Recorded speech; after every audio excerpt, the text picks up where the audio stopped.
Japan has pleased me. The most beautiful scenery, the flowers, the trees, the inhabitants. So peaceful, so courteous, so pleasant. One of the happiest interludes in the life of Rizal was his visit to the delightful land of the cherry blossoms for 1 month and a half, February 28 to April 13, 1888. He was enchanted by the natural beauties of Japan, the charming manners of the Japanese people, and the picturesque shrines. Moreover, he fell in love with the Japanese beauty, Osei-san, whose loveliness infused joy and romance in his sorrowing heart. Fate, however, cut short his happy days' sorrowing heart. He had to sacrifice his own happiness to carry on his work for the redemption of his oppressed people. Early in the morning of Tuesday, February 28, 1888, Rizal arrived in Yokohama. He registered at Grand Hotel. To the Grand Hotel. Thank you so much. The next day, he proceeded to Tokyo and registered at Tokyo Hotel, where he stayed from March 2 to 7. He was impressed by the city of Tokyo. He wrote to Professor Blumentritt. Tokyo is more extensive than Paris. The walls are built in cyclopean manner. The streets are large and wide. Shortly after Rizal's arrived in Tokyo, he was visited at his hotel by Juan Perez Caballero. Hello Rizal, I am the secretary of the Spanish legation. I would like to invite you to live at the Spanish legation. Rizal, being an intelligent man, realized that the Spanish diplomatic authorities were instructed from Manila to watch out his movements in Japan. Rizal, thinking, said to himself, He could economize my living expenses by staying at the legation, and I had nothing hide from the prying eyes of the Spanish authorities. At the end, Rizal agreed.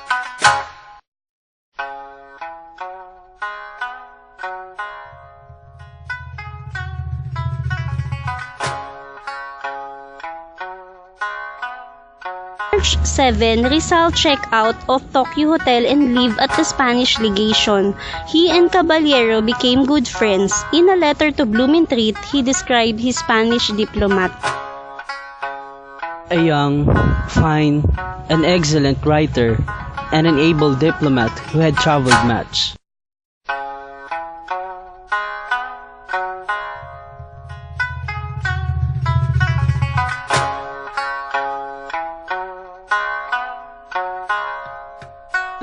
During his first day in Tokyo, Rizal was embarrassed because he did not know the Japanese language. He looks like a Japanese but could not talk Japanese. He had a hard time shopping for he could not be understood, and the Japanese children laughed at him. Thus, he wrote to Blumentritt. Here you have your friend, Rizal, the wonder of the Japanese. On the streets, when I go shopping, people look at me, and ill-educated children laugh because I speak such strange language. In Tokyo, very few persons speak English, but in Yokohama, many speak it. Some believe I am Europeanized Japanese who does not want to be taken as such. To avoid further embarrassment, Rizal decided to study the Japanese language. Being a born linguist, he was able to speak within a few days. He also studied the Japanese drama, kabuki, arts, music, and judo, Japanese art of self-defense. He browsed in museums, libraries, art galleries, and shrine. He visited Meguro, Nikko, Hawen, Miyanoshita, and the charming villages of Japan. One cool afternoon in March 1888, Rizal was promenading in a street of Tokyo band playing a classical work of Strauss. He was impressed by the superb performance of the Western music. He stopped and listened in rapt attention.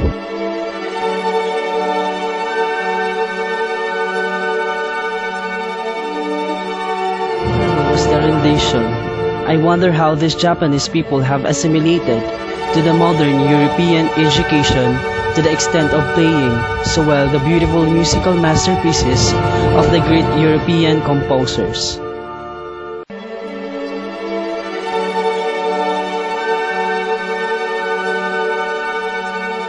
The band stopped playing. The musicians descended from the bandstand and walked around for a rest.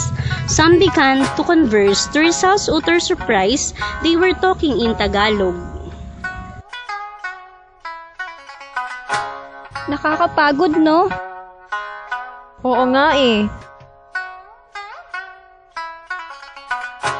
Pero ayos lang naman. Nakapagpalabas tayo ng maganda. Rizal approached them, inquiring in Tagalog. Paisano, taga saan po kayo? Kami ay purong Pilipino at tubong Maynila kaming lahat.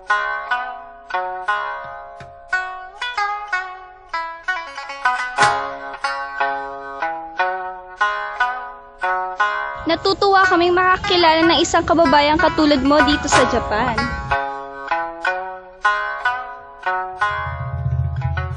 Kami ang tumutugtog ng pangunahing instrumento sa banda. Other members of the band were Japanese, but they were playing only at the secondary instruments. Rizal was favorably impressed by Japan. He was a keen observer, taking copious notes of the life, customs, and culture of the people. He was no silly, light-headed tourist who merely enjoys attractive sights that appealed only to the senses. The things which favorably impressed Rizal in Japan were the beauties of the country, its flowers, mountains, streams, and scenic panoramas, the cleanliness, politeness, and industry of the Japanese people. There were very few thieves in Japan, so that the houses remained open day and night, and in the hotel room, one can safely leave money on the table. Beggars were rarely seen in the city streets, unlike in Manila and other cities. However, there is one thing which he did not like in Japan, and that was the popular mode of transportation by means of rickshaws drawn by men. His sensitive soul recoiled at seeing human beings working like horses, pulling the carts called rickshaws. He felt disgusted at the way a human being was employed like a horse. Spring morning in mid-March 1888, Rizal entered a big store in Yokohama to buy something. This was one of the biggest stores on that port city, which dealt on western goods and was owned by Usui-san, former samurai. A lovely young woman was then at the store at the time. Seeing that she seemed to be a member of the store staff, Rizal asked her, Do you know English? In fact, I can speak fluently in English and French, aside from my own language, which is Japanese.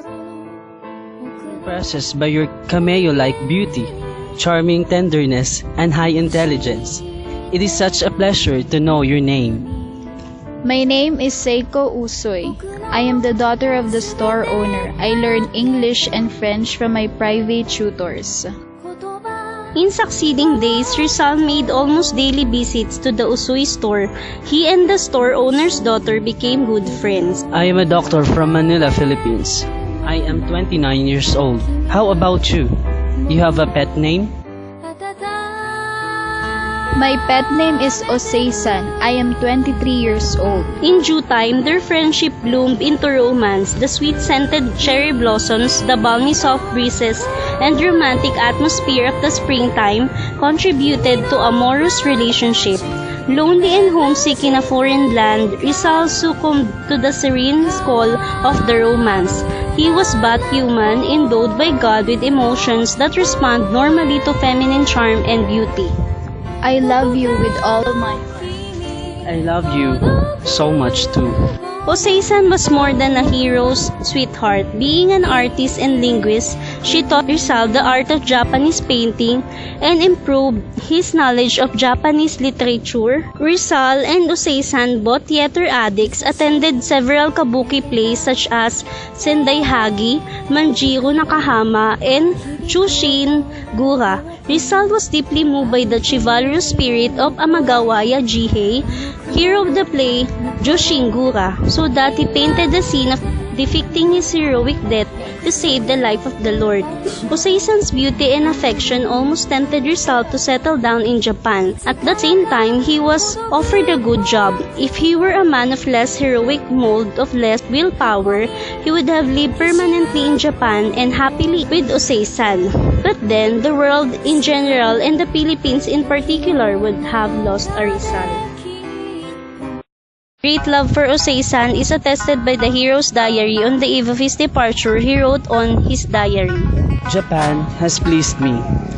The beautiful scenery, the flowers, the trees, and the inhabitants, so peaceful, so courteous, and so pleasant. Oseisan, sayonara, I have spent a lovely golden month. I do not know if I can have another one like that in all my life. Love, money, friendship, appreciation, honors, these have not been wanting. To think that I am living this life for the uncertain, the unknown, there I was offered an easy way to live, beloved and esteemed. To you, I dedicated the final chapter of these memoirs of my youth.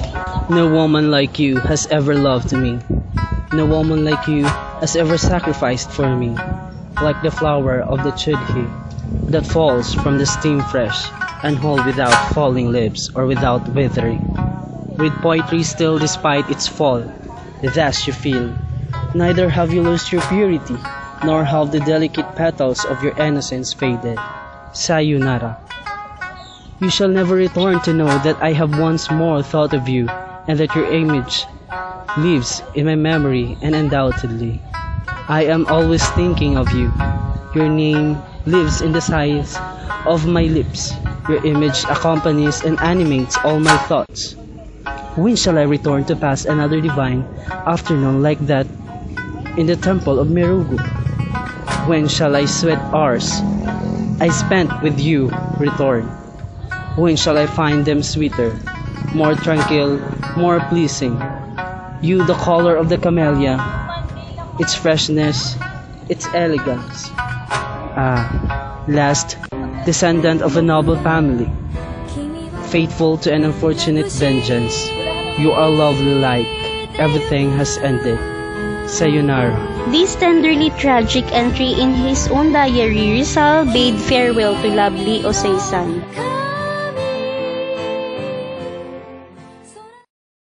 Rizal had an amusing incident during the voyage across the Pacific. On board the Belgique, he met a woman with a bright little son.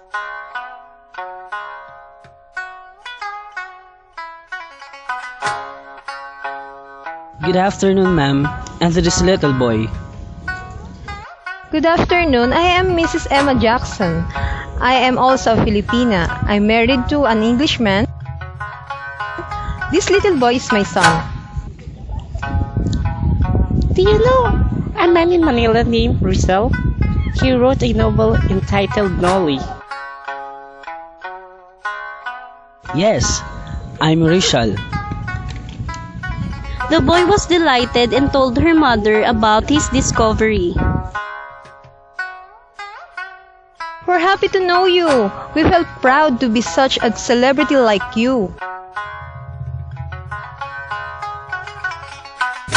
On April 13, 1888, Rizal boarded the Belgique, an English steamer, at Yokohama bound for the United States.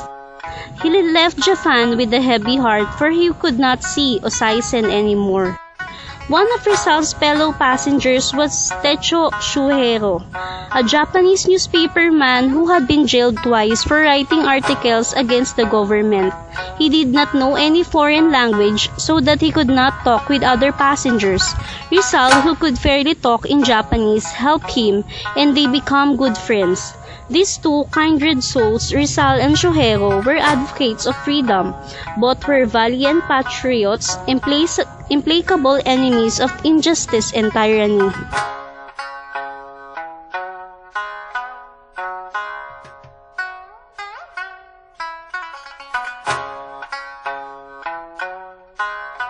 Do you know about the Spanish misrule in the Philippines? I put all my efforts to defend my people from Spanish abuses. My novel Noli Me Tangere was banned by the Spanish authorities. I admire you for your kindness and for being genius. It was Rizal who taught him the Western way. Rizal and Shuhero, both exiles, traveled together across the Pacific, through the United States, and parted at London. Like Rizal, Shuhero kept a diary of his travels. Under the date of May 20, 1889 of his diary, he mentioned how he bade farewell to Rizal in London. He was leaving London to sail back to Japan via France.